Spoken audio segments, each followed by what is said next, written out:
warahmatullahi wabarakatuh. Waalaikumsalam warahmatullahi wabarakatuh. Sedulur-sedulur Ustadz Danu Official Channel, kemudian juga Pak Haji Hasan Bisri BFC Channel. Pak Uri punya channel nggak? Punya. Channelan baju namanya Pak Tung. Pak Tung. Panggilnya Pak Tung. Brotung. Ya, alhamdulillah kita bisa ketemu lagi di sini bareng-bareng, kita ngobrol lagi. Insya Allah kita membicarakan banyak sekali permasalahan, membicarakan banyak sekali hal yang berhubungan dengan banyak hal yang berhubungan dengan banyak hal. Bingung saya tidak dijelasinnya. Cuman yang pasti mudah-mudahan bawa banyak manfaat, tidak hanya untuk kita di sini yang membicarakan, tapi juga untuk para sedulur-sedulur sekalian yang sedang menonton konten ini ya. Jadi hari ini kita akan membicarakan tentang praktisi ilmu hitam. Wah, keren gitu Pak Ustadz. Iya. Berarti ada ilmu putih. Ada nggak sih? Ada ya? Abu-abu ada juga. Abu-abu juga banyak. Lebih tepatnya atau lebih ngetrennya dibilang dukun atau orang pintar. Jadi ada bahasa halusnya untuk dukun itu orang pintar. Ya kan, nah dukun katanya sarkas, padahal orang pintar kan kasihan yang udah punya gelar ya maksudnya. Ini bias gitu. Nah, kenapa kita bicarakan ini? Karena ini yang paling banyak sekali hubungannya dengan masyarakat. Mungkin di antara teman-teman yang menyaksikannya juga saat ini ada yang lagi kontek-kontekan sama dukun mungkin, atau bekerja sama dengan dukun. Mudah-mudahan lewat tayangan ini bisa berpikir ulang. Kenapa sih bicarakan ini, Polri? Karena sekarang bukan cuma orang datang ke tempat praktisi, bukan, tapi juga sekarang ada website tentang praktisi ilmu hitam. Jadi penawaran dengan menu-menu yang beragam. Dengan menu-menu yang beragam. Ada nomor WhatsApp, ada langsung klik terhubung ke pelaku dari ilmu-ilmu tersebut, Ustaz. Dengan tawaran-tawaran yang bermacam-macam. Contoh misalkan mau membuat targetnya itu seperti apa, ada pilihan jenis targetnya. Untuk yang mau dapat pasangan ada pilihan jenis-jenis ilmu peletnya gitu ya. Nah, kita nggak akan bahas ke orang-orang yang lewat, tapi kita akan membahas ke jenis-jenisnya gitu ya. Di situ yang paling mahal, yang paling tinggi grade-nya adalah orang terkena santet itu dengan sangat amat natural. Jadi santet itu dia bilang deskripsinya adalah santet ini bisa membuat orang tersebut mengalami kesakitan yang natural seperti stroke. Seolah-olah kayak sakit biasa. Kayak sakit biasa.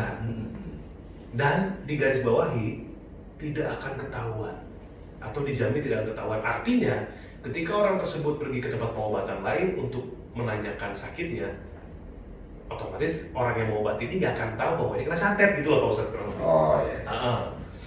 Nah karena kita di Siraman Kolbu juga setiap hari mengalami permasalahan dengan narasumber yang sering sekali seperti ini. Ada yang berupa kadang-kadang kan sesek, tapi alhamdulillah sejauh ini Pak Ustadz bisa menganalisa. Menurut Pak Ustadz, cara untuk menganalisa bahwa ini adalah santet atau bukan, itu dari mana Pak Ustadz? Kalau saya itu bisa aja memang harus pergi ke dokter dulu ya untuk awal untuk melihat didiagnosa dokter. Ini urutannya nih ya. Ya, jadi ke dokter dulu, kemudian apa analisanya. Kalau maunya ke dokter itu biasanya kan teman-teman dokter nganalisa lambung, asam lambung tinggi kan gitu ya, asam lambung tinggi. Kemudian kalau dianalisa asam lambung tinggi, yang harus kita pikirkan itu nanti dikasih obat, kemudian kita minum kan gitu ya. Kita minum beberapa hari, minggu. Kalau memang nggak ada perubahan atau tambah sakit, coba cek internis lah ya, dokter-dokter yang lebih spesialis ya. Kalau itu nanti dicek pakai kamera yang dimasukin, kemudian endoskopi itu. Kemudian kalau teman-teman dokter nggak menemukan apa-apa, tetap dikasih obat, tetap diminum aja nggak apa-apa. Bagian dari ikhtiar juga. Bagian dari ikhtiar ya. Kemudian kalau sudah kok ini minum obat nggak sembuh-sembuh. Ya memang kalau kita tahu bahwa obat itu tidak menyembuhkan, tapi yang menyembuhkan Allah paling tidak itu ya ada efeknya lah ya biasanya. Tahap pertama ini prosesnya. Tapi kalau itu sudah dijalanin, nah ini yang harus kita ketahui. Saya memang tidak menjustifikasi bahwa itu sihir. Saya sebenarnya nggak mau.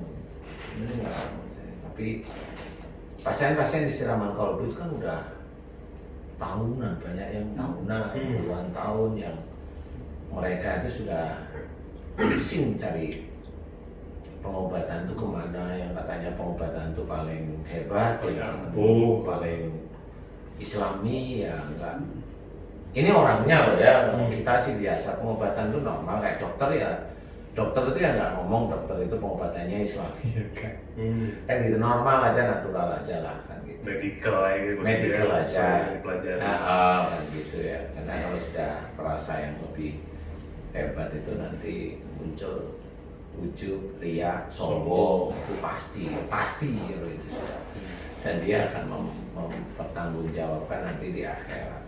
Nah, kalau itu sudah nggak ketemu, nah disinilah sebenarnya harus diketahui sihir itu yang jalan itu apa saja gitu. Karena banyak praktisi sihir itu mau nyangkat seseorang yang kan kadang-kadang itu kan ada pasien siraman kolbu itu kan dikeluarkan sama orang pintar itu ada pecahan kaca, kawat, paku, rambut. Itu selama ini yang saya ketahui itu biasanya itu dukunnya, Mas.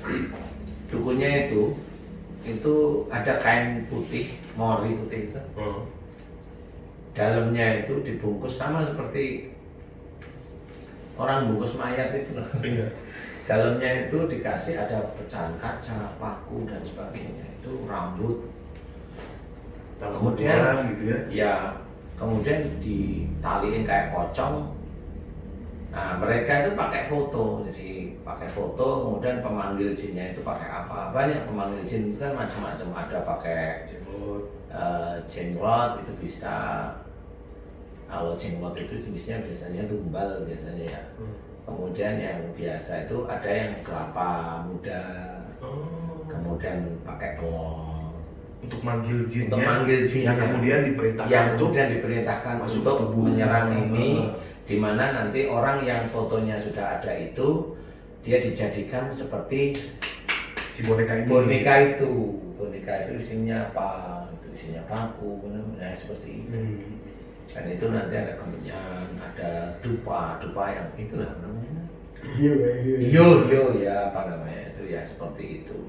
Macam-macam dupa lah di situ. Nah, di situ itu nanti juga gimana caranya itu kan keilmuan dari jin yang memang ditetapkan oleh Allah ya. Saya nggak bisa cerita kalau yang sudah begitu tuh. Jadi bisa aja yang ada di boneka itu sepertinya tertransfer gitu. Tertransfer ke situ ke pasiennya.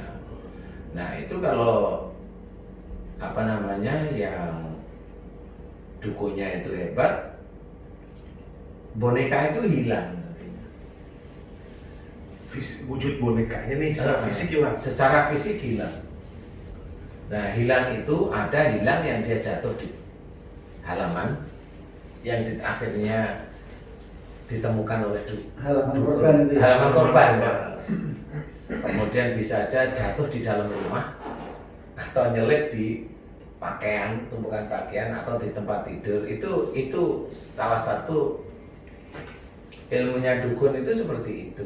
Jadi kalau tiba-tiba loh di bawah bantal ada bungkusan apa gitu. Nah itu ya awalnya begitu.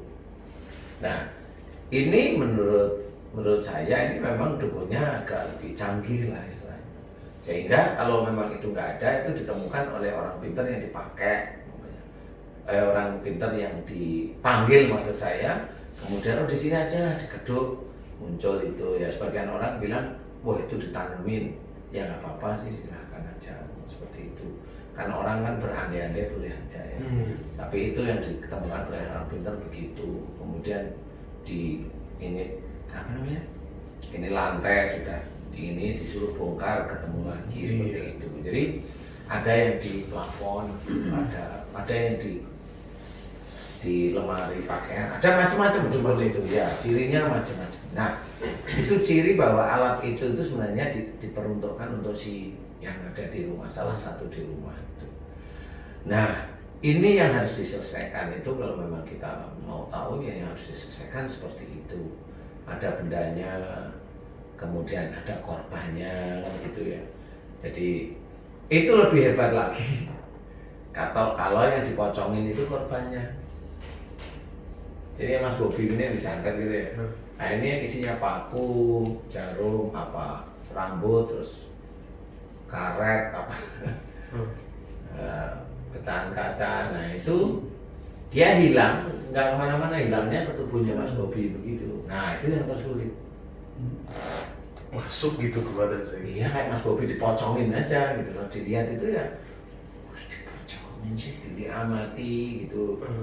Kalau orang bisa lihat itu ya itu ada ini. Seperti itu memang yang tersulit, tapi selama ini kayaknya orang seperti itu sangat jarang sekali. Atau kalau Pak Ustadz gini,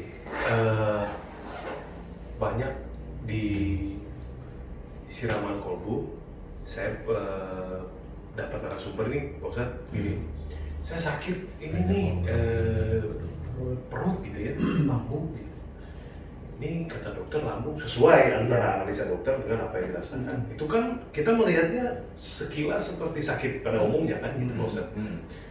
Tapi Pak Ustadz selalu punya cara yang akhirnya membuktikan bahwa ini bukan hanya sekedar sakit lambung gitu. Contohnya gini, coba tanya sama dalam tubuh, udah ketemu Pak Ustadz mau ngapain, langsung bereaksi gitu. Itu menandakan kan memang bahwa ada sesuatu dalam tubuhnya gitu. Kemudian makhluk tersebut mengaku bahwa ini masih dia. Apakah cara itu bisa digunakan untuk salah satunya mengidentifikasi apakah ini jenisnya santet atau memang penyakit biasa pada orang pada umumnya gitu Pak Ustadz? Misalkan kejadian di rumah nih, bapaknya anak ini yang kena santet, bisa nggak begitu? Coba tanya dalam hati gitu. Itu bisa apa hanya Ustadznya aja gitu. Padahal kayaknya kan kalau di siraman kolbu kayaknya mudah untuk mengidentifikasi, tapi kan sulit di tempat lain. Ya karena barangkali Allah mengizinkan saya pengalaman aja. Pengalaman itu begini, karena itu belajar biasa kok, itu sebenarnya belajar biasa. Jadi kalau serangan itu di satu titik di perut dan nggak pernah lepas di titik itu, dan kadang gembung ini, nah, itu langsung analisa saya, insya Allah itu tumbal. Itu nomor satu, itu tumbal nomor satu. Jadi nggak cuma main sihir-sihiran aja, nggak, itu tumbal. Nah, tumbal itu termasuk sulit diselesaikan oleh orang biasa. Dia pakai apapun dia akan kesulitan karena tumbal ini nggak bisa untuk main-main. Kalau hanya cuma dibacain apa, itu hanya dileremin itu diapain ya Pak Haji? Dileremin itu ditenangin aja kesannya, itu kayak ditenangin, dibacain ini itu kayak tenang kan. Tumbal itu tahu lawannya itu siapa, itu tahu. Jin yang ada di tumbal itu tahu dia lawannya itu siapa.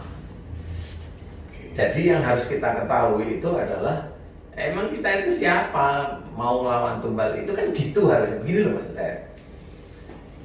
Anggap aja sihir itu adalah ujian kita kalau kita sekolah. Kita itu mau ujian. Tapi kalau kita nggak belajar, nggak punya ilmu untuk mau nanti menjawab pertanyaan ujian, kan tetap susah. Maksud saya itu adalah orang itu harus tahu kira-kira skopnya apa aja yang mau diujikan. Nah, disitulah kita itu belajar sebenarnya. Kan sebenarnya mirip aja, semua masalah itu sebenarnya mirip. Cuma kalau orang itu mau belajar apa enggak. Nah, persoalan kalau saya bilang coba ada yang baca di sini, karena di otak saya, di pikiran saya ini tumbal. Kalau tumbal ini mesti kesurupan rata-rata. Makanya Pak Ustadz ngajak ngomong karena sudah ngerti kalau itu tumbal. Biasanya kalau tumbal mesti kesurupan. Nah, kalau orang kesurupan tinggal dianalisa. Menganalisa itu ada dua kalau saya, nggak perlu lihat jinnya kok kalau gitu. Itu analisa normal aja kita. Kalau sudah ngomong itu kita harus berpikir, jangan ngikutin alurnya jin. Berpikir omongannya apa. Kalau omongannya aku nggak mau keluar, itu jin. Ngomong gitu aja, aku nggak mau keluar, itu jin. Tapi kalau siapa kamu, itu bisa dukunnya ngomong begitu. Nah, itu analisa normal sebenarnya dari kata yang keluar itu kita bisa menganalisa. Oh, berarti tumbal ini dipantau oleh dukun. Nah, itu aja sebenarnya. Bukan saya yang hebat, enggak, karena itu pelajaran saya, pelajaran dulu hafal gitu loh. Kalau namanya tumbal itu biasanya begini. Jadi ya kalau untuk saya untuk mainan aja begitu. Coba kalau MNC itu mau merekam beneran, asik loh itu ya. Cuma ya karena ada KPI dan sebagainya sehingga nggak bisa direkam. Tapi itu memang bagus. Nah, tumbal ini kalau sudah ketemu dukunnya, ditanyain. Nah, nanti pada waktu ngomong itu kuat dan tidaknya omongan dukunnya itu kita lihat dari dia dukunnya itu menjawab pertanyaan-pertanyaan kita. Jadi dukunnya itu ilmunya cukup bagus apa enggak, kuat apa enggak itu dari jawaban itu yang keluar dari mulutnya. Kalau umpamanya dukunnya itu baru diajak ngomong berapa menit, nggak ada 5 menit, ini dukunnya ilmunya itu cetek aja. Tapi diajak ngomong 5 menit, 10 menit ini masih ngomong, ini ilmunya pasti dikunci sama dia dari sono. Jadi diamankan ceritanya. Sehingga kalau memang mau menyerang dukunnya beneran, itu harus benar-benar disiapin konsentrasi untuk 1 kali serangan, 1 kali menyelesaikan. Istilahnya one shot, one kill. Nah, kayak gitu ceritanya. Tapi kalau di siraman kolbu kan one shot, 10 kill. Jadi bukan cuma 1, bisa banyak karena memang harus konsen, doa itu harus konsen, tenang kepada Allah Ta'ala, ada dukun ya, karena kita nggak kenal dukunnya siapa. Betul. Nah, ini sebenarnya untuk menganalisa. Kalau momennya dijawab orang rumah bisa nggak? Orang rumah tahu nggak? Pelajaran itu tahu nggak? Gitu. Makanya ini. Ya kan ini pelajaran biasa. Kalau Mas Bobi tahu itu tinggal berpikir, ini apa ya ini? Gitu aja. Kamu siapa? Aku neneknya. Nenek mana? Aku buyutnya. Ya masih diikutin aja. Buyut yang mana? Namanya siapa? Namaku Aminah. Diingat-ingat tanya, Bu, duduk ada neneknya Bu namanya Aminah? Atau neneknya Bapak namanya Aminah?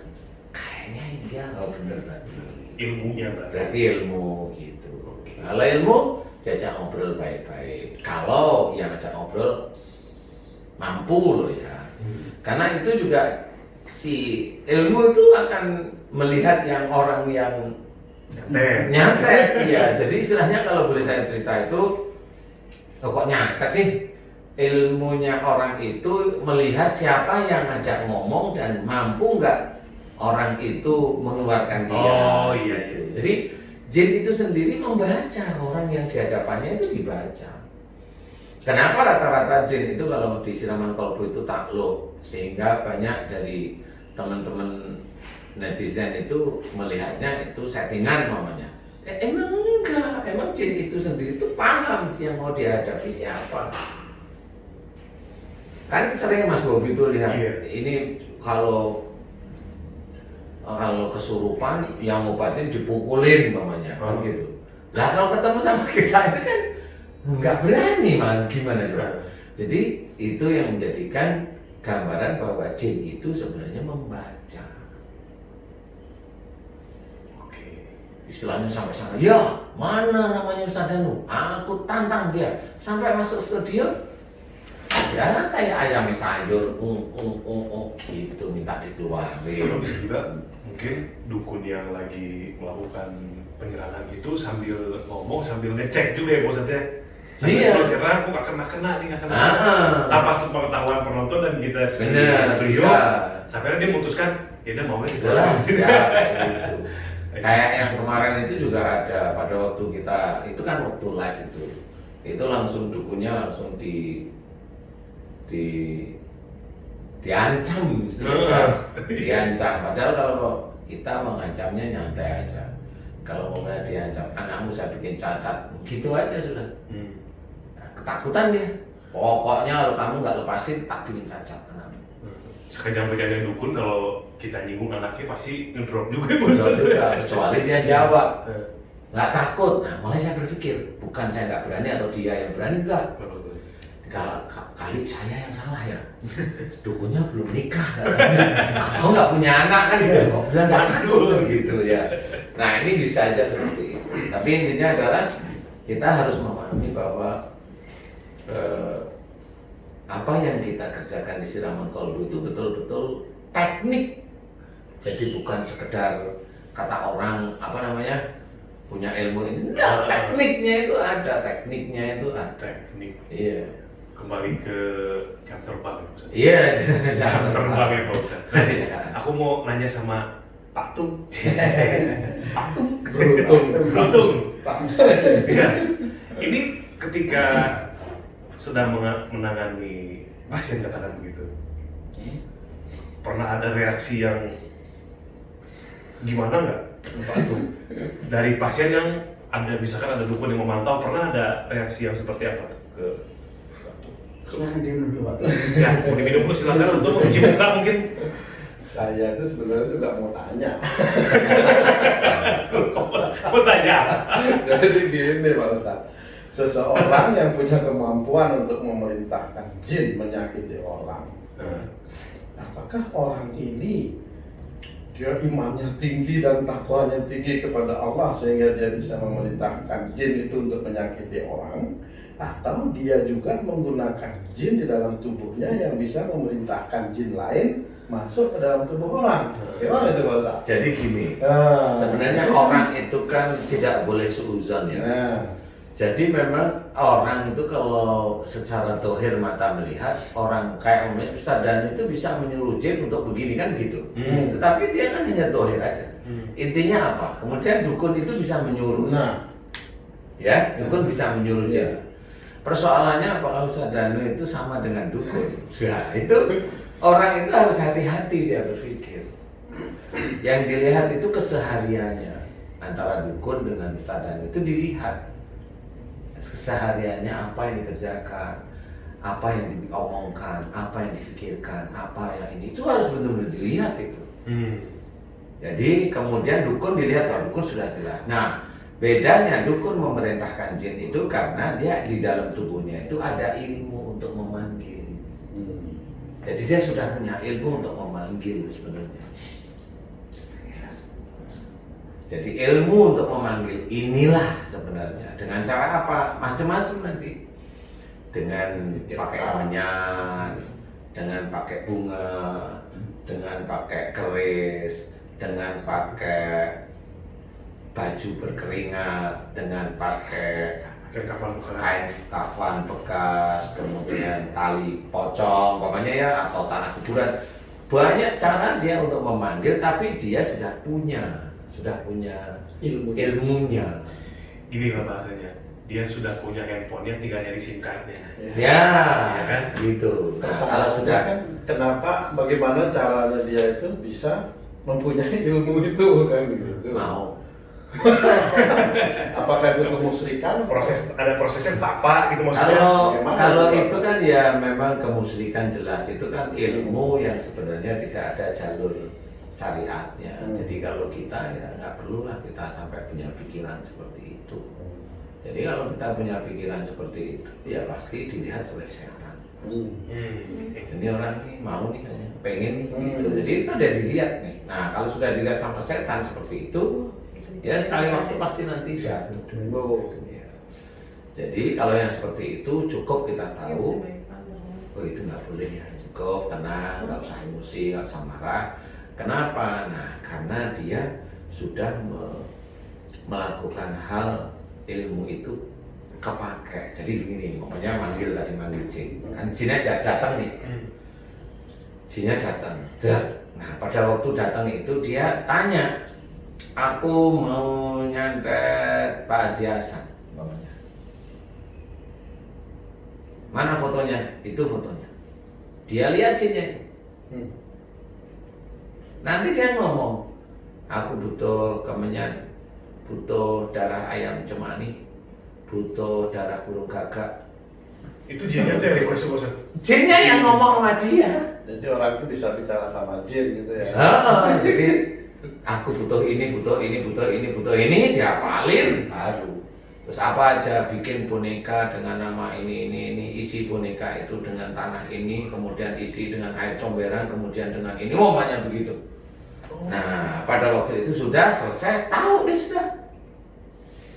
Jinnya punya riders ya? Iya. Iya kan ya? Iya.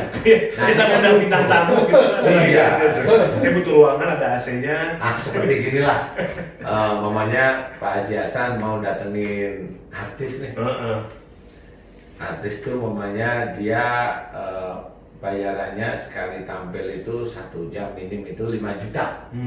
Tapi Pak Haji Hasan cuma 500.000. Lah kan dia apa-apain kan artisnya nggak mau datang gitu loh maksudnya gitu. Ya begitu itu sebenarnya. Jadi yang paling gampang ditangan itu gitu. Gimana sih? Wah, artisnya nggak mau cuma 500.000. Gimana sih jinnya nggak datang itu? Nah, gimana cuma kemenyan 1? Padahal kalau mau manggil itu ya ada ini gitu loh maksudnya. Iya, kayak tukang ledeng datang ke rumah, saya minta kunci ini, saya minta ini, saya bisa kerjain. Sama, ya, kayaknya sama. Bukan yang nyuruh yang request, tapi emang yang harus yang kerjain yang request. Iya, itu kan. yang jin itu yang mau kerja. Iya, bener-bener.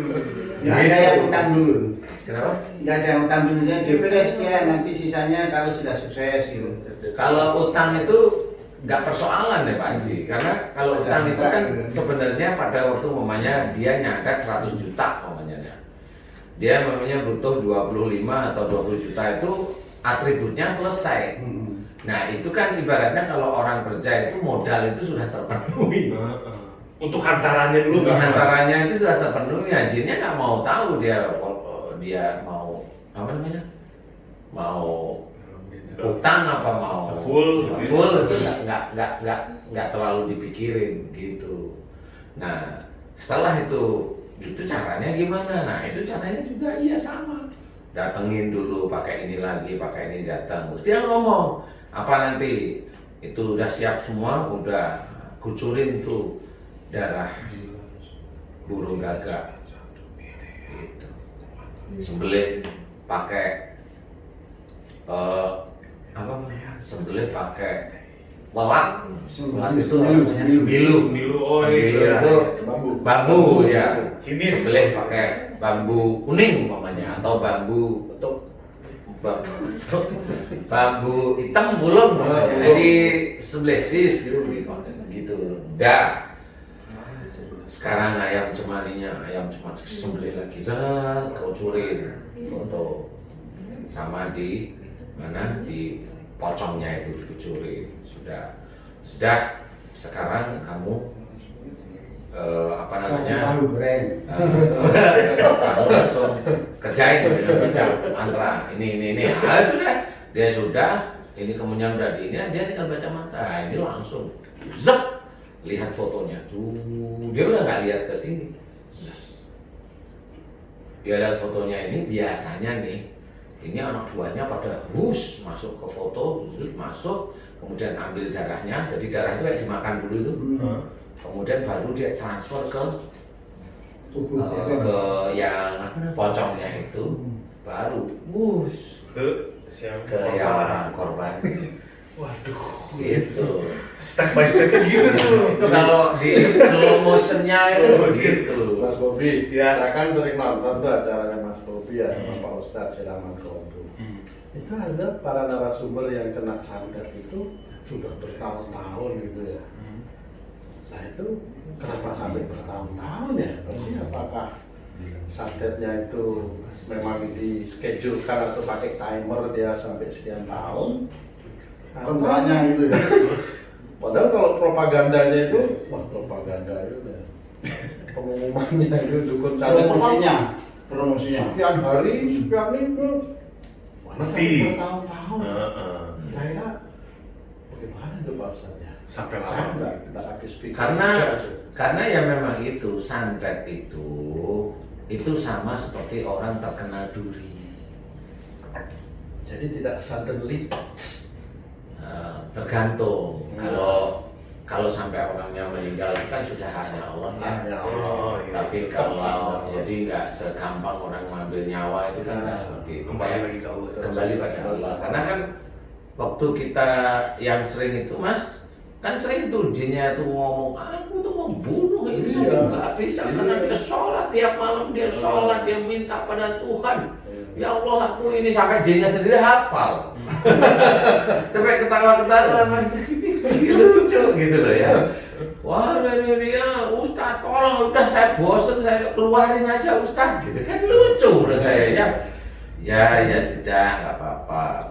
Hanya Ustadz yang bisa ngeluarin, ya emang banyak orang yang nggak bisa. Nah, persoalannya itu sebenarnya orang seperti tertusuk duri. Jadi orang tertusuk duri itu sama seperti orang tertusuk duri yang mau ngambil, saya bukan ngobatin ya, yang mau ngambil duri itu orang buta.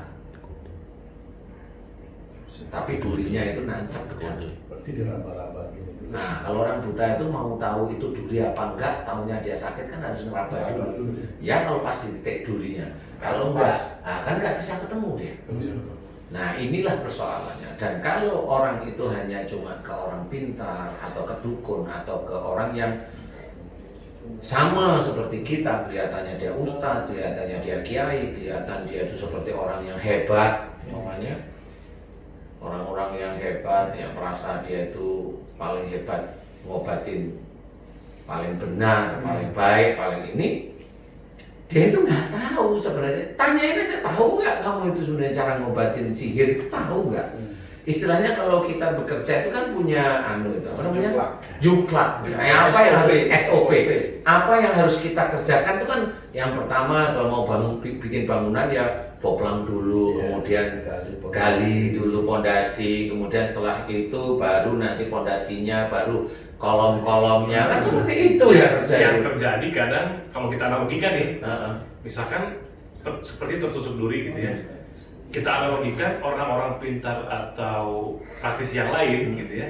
Itu kayak memasukkan lagi benda, tujuannya untuk ngambil duri itu patah di dalam alatnya gitu. Kalau Jadi kayak nambah bengkak gitu ya. kalau saya itu bukan seperti itu. Yang sering saya amati itu nggak seperti itu, Mas. Jadi yang saya amati adalah duri yang tertusuk itu akan tertusuk duri lagi sebenarnya. Karena dia juga nggak ngerti, pakai itu apa sih? Ngerti nggak ilmumu sendiri itu, tahu nggak? Kan dia nggak ngerti jenis ilmunya itu, dia sendiri itu nggak ngerti sebenarnya. Jadi karena ilmunya nggak ngerti, ya akhirnya orang buta di depannya ada sesuatu yang dia sendiri nggak tahu itu apa di depan kamu, ya sebenarnya dia jujur nggak bisa jawab. Tetapi kalau dia orang butanya sok pintar, jadi jawab aja, becak kan gitu. Apa di depanmu? Oh kayaknya ya kan asal jawab aja. Kalau orang sok pintar itu kan begitu, dia nggak tahu. Pokoknya saya kerjakan menurut guru saya itu begini kerjanya. Nah, gurumu itu tahu nggak namanya sihir itu? Kan gitu, karena antara sihir dengan jin menempel ini beda. Sihir dengan jin yang masuk menyukai beda. Sangat beda. Seperti itu. Ilmunya sendiri, coba kalau memang dia ditanyain, kalau ilmu bisa nggak dia lepas? Nggak bisa, dia nggak ngerti. Asal aja dia baca, dipikir hilang. Enggak. Coba aja tanyain orang-orang yang sok pintar itu. Nggak bisa. Orang itu mempelajari sesuatu tanpa tahu tujuan yang dipelajari itu apa gitu, Bang. Orang itu bukan mempelajari sesuatu, orang itu mengkloning. Kan beda, mempelajari sama mengkloning itu kan beda. Mengkloning itu hanya mengikuti karena itu hanya bacaan. Ini biasanya turun temurun tuh ya. Iya. Gurunya juga begitu. Gurunya juga begitu. Ini kalau ada gini-gini baca. Baca ini mamanya. Ya. Ini untuk ini, padahal kalau ditelaah lagi literatur bahasanya mungkin bukan untuk itu. Bukan untuk itu gitu. Tapi dia ya digebiah-gebiah aja seperti itu. Ya, sekarang saya ngerti kenapa banyak orang yang berpikir bahwa Ustadz Danu itu pakai jin. Apa coba? Kalau menurut saya nih Pak Ustadz ya,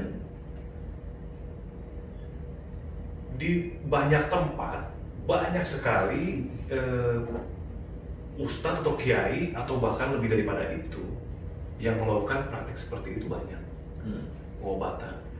Orang percaya bahwa ini tuh, oh ini pengobatan yang islami banget. Pertama menurut saya karena struktur doanya itu pakai bahasa Arab. Menurut saya nih Pak Ustadz.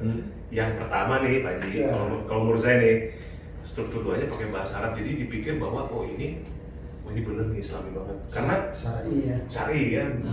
Karena paradigma masyarakat kita mau tidak mau seperti itu. Kalau menurut saya. Dan kalau Pak Ustadz sebetulnya kan doanya kan menggunakan bahasa Indonesia, tapi memang sesuai dengan apa yang dialami oleh narasumber kalau menurut saya, oleh pasiennya.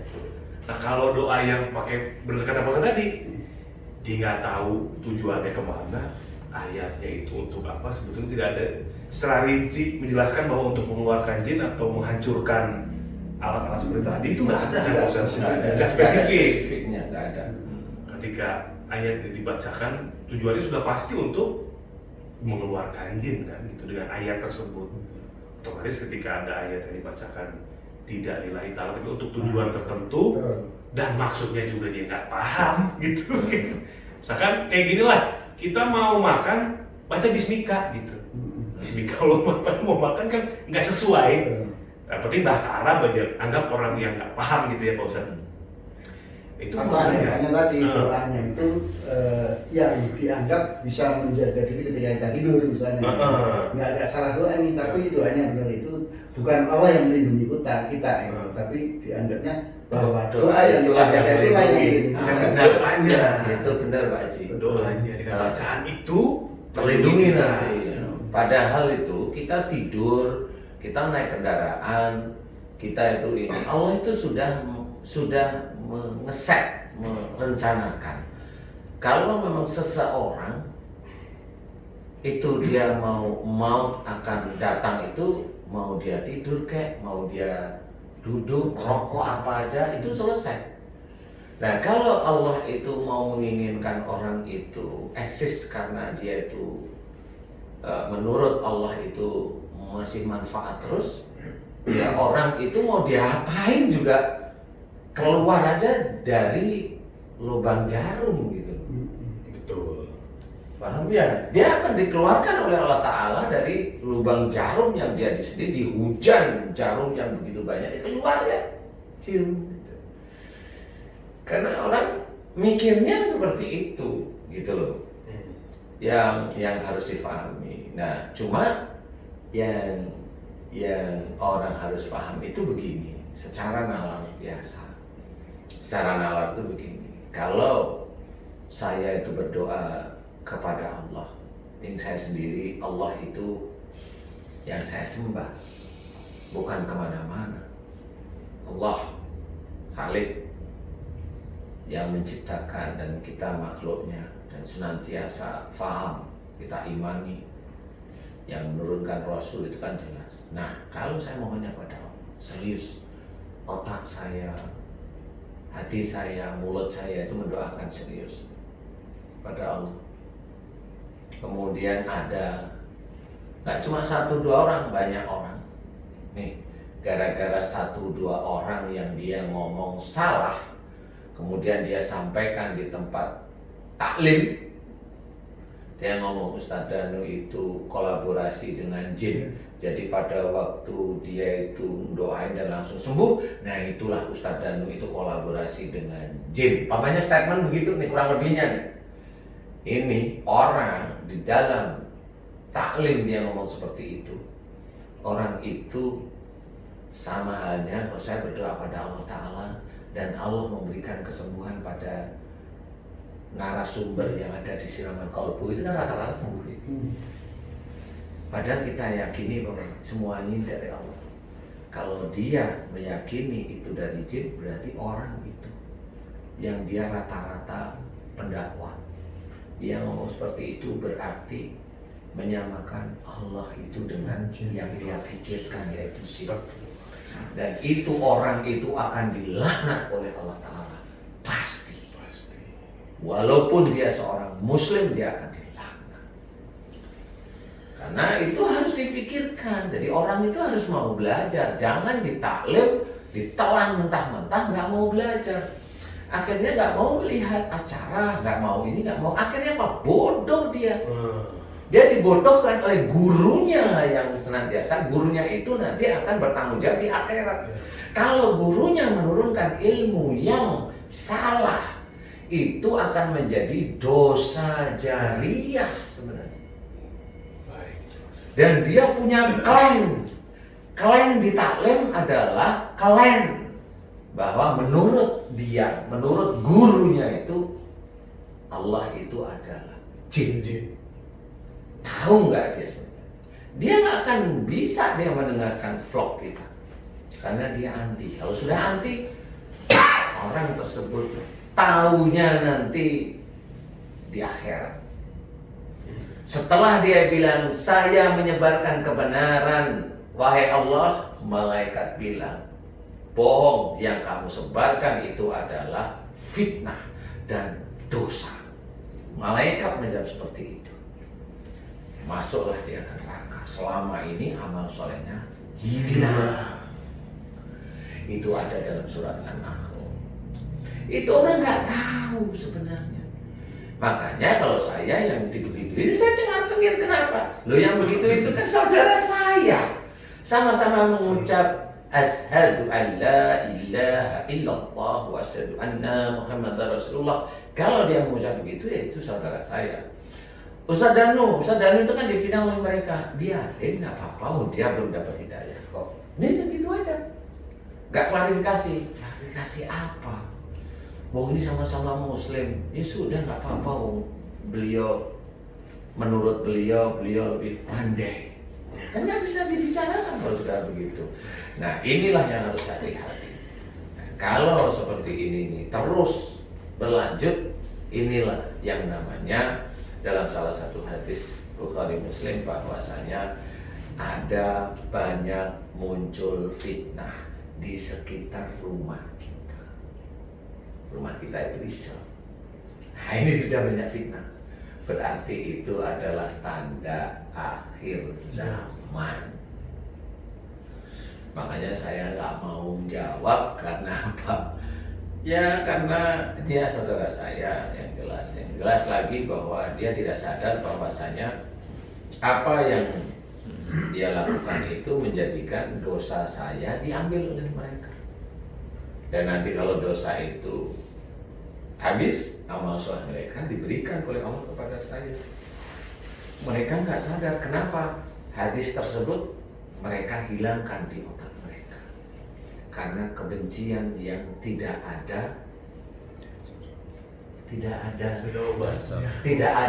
awalnya, ya, tidak ada awalnya itu. Nah seperti itu. Jadi intinya adalah kalau orang melihat sebenarnya doa ya biasa. Kalau Mas Bobby anaknya ada yang ujian, kan doa Pak malam setiap hari. Ya Allah, anakku pagi ini berangkat sekolah dia akan ujian. Ya Allah, izinkan anakku untuk bisa menjawab soal ujiannya dengan baik dan benar. Dan aku mohon padamu, berikanlah dia lulus ya Allah dengan nilai yang engkau anggap baik. Amin ya Rabbal Alamin. Doanya begitu untuk anak yang mau berangkat ujian gitu loh. Kalau mamanya doa itu dengan mohon maaf ya membaca Fatihah, lah di Fatihah kan nggak ada yang untuk itu gitu loh. Tapi kalau mamanya baca Fatihah itu di awal doa, nah saya jawab boleh. Nah kan beda saya. Iya. Karena pada waktu baca Fatihah di awal doa itu menurut saya, lah Fatihah itu sendiri doa untuk kita. Iya. Jadi harus paham lah, Fatihah itu kan doa untuk kita kepada Allah Ta'ala. Ikrar kita bahwa kita hanya memohon pertolongan kepada Allah, hanya memohon perlindungan kepada Allah. Iya, benar gitu. Mengingatkan diri kita sendiri bahwa Allah lah satu-satunya jalan yang lurus, yaitu jalan yang insya Allah akan terbaik untuk kita gitu. Iya. Dunia dan akhirat gitu kan. Benar. Makanya kalau di acara ini banyak sekali jin yang minta dikeluarkan walaupun dia tumbal, walaupun dia santet, walaupun ini. Karena apa? Karena jinnya itu udah bisa membaca. Melihat acara kita di TV itu jinnya itu melihat siapa. Iya, dia langsung siapa ini. Dia gitu lah. Itu kalau udah dukunya ikut memantau melihat gitu. Kayak kemarin dukunya pakai topeng ya karena tahu. Ya dukunya sampai ketakutan dia pakai topeng. Nah, di situ sebenarnya dukunya tahu ini saya menghadapi ini nih. Nah, dia mau nyoba sebenarnya. Dia belum pernah tahu. Tapi ya itu tadi kita gertak aja dukunya. Aku bikin cacat anakmu. Padahal kalau Mas Bobi tanya, emang benar Ustaz? Ya kagak. Gitu. Cuma gertak doang. Cuma gertak aja gitu. Tapi works. Tapi buat anak ya. Iya, pas punya anak betul ya. Iya, untuk pas punya anak. Dukunya sendiri kan ngomong jangan Ustaz kan gitu. Pokoknya saya bikin cacatan, jangan Ustaz, tolong jangan. Nah, baru dia jiper. Emang kamu aja yang bisa ngancam, tapi itu dukun. Kalau teman-teman pendakwah ya nggak usah diancam. Ya nanti dia yang ngancam itu malaikat sama Allah aja. Baik. Jadi garis besarnya ini mudah-mudahan teman-teman sedulur Ustaz dan Official Channel juga channel Pak Haji Hasan bisa nonton dari awal. Jadi itu pertama ketika kita akan melihat apakah seseorang itu memang sakit secara biasa ataupun secara lewat mistis gitu ya, metafisika bisa dibilang seperti itu. Pertama datang ke dokter dulu, kemudian kalau nonton siraman kolbu dilihat secara akhlaknya dulu, ya Pak Ustaz ya. Iya, saya niatnya pasti akhlak dulu. Kemudian juga dilihat dari ketika memang ada makhluk dalam tubuhnya memang muncul, dengarkan apa yang keluar dari mulutnya ya Pak Ustaz. Dengarkan aja. Dengarkan. Apa ini jin kah yang disuruh atau ini ilmu dan lain sebagainya. Yang intinya sering-sering nonton siraman kolbu lah. Mudah-mudahan di sini bisa menjadikan pembelajaran, insya Allah di jalan Allah. Amin. Amin. Amin ya Allah, amin ya rabbal alamin. Nonton juga di YouTube gini juga. Iya, nonton juga sama di YouTube-nya Pak Haji Hasan BC di FC. Hasan BC BFC. BFC itu apa sih Pak Haji? Sini channel. Oh, BF. Loh kok F-nya apa? F-nya apa? Hasan BC, Hasan BFC. Hasan BC. Fans Club. Fans Club. Oh, paham sekarang ya. Itu rahasia yang saya belum pernah ketemu. Tapi nggak tahu benar apa nggak Hasan Bisri Fans Club. Bonafit kolega. Jadi Hasan di situ seorang kolega yang bonafit. Amin ya Allah. Alhamdulillah, mudah-mudahan ini jadi manfaat untuk semua yang menyaksikan konten ini, yang menonton, baik juga untuk kita yang ada di sini semuanya, mudah-mudahan jadi manfaat, jadi pembelajaran untuk kita. Nah, mungkin kedepannya nih Pak Ustaz, seumpama nih ada praktisi, katakanlah dukun, mau ketemu Pak Ustaz, mau ngobrol, atau mau lebih membuktikan bahwa apa yang dia lakukan ini semuanya selama ini adalah salah walaupun ini tuntunan dari pendahulunya gitu. Bisa Pak Ustaz ya? Boleh, nggak apa-apa, ngobrol Kontak aja. nomor ini. Kontak nomor ini. di vlog ya. Di vlog nanti Boleh. bikin konten seperti ini untuk ilmu Pak Ustaz ya. Untuk Iya. ilmu bahwa semua yang terjadi ini atas izin Allah dan semuanya harus sesuai dengan syariat begitu. Ya, intinya mau kembali ke jalan Allah. Itu dia. Jangan pansos. Ya, jangan pansos dan kembali ke Allah. Terima kasih sudah menyaksikan konten ini, benar-benar bermanfaat. Akhirul kalam, wabillahi taufiq wal hidayah. Wassalamualaikum warahmatullahi wabarakatuh.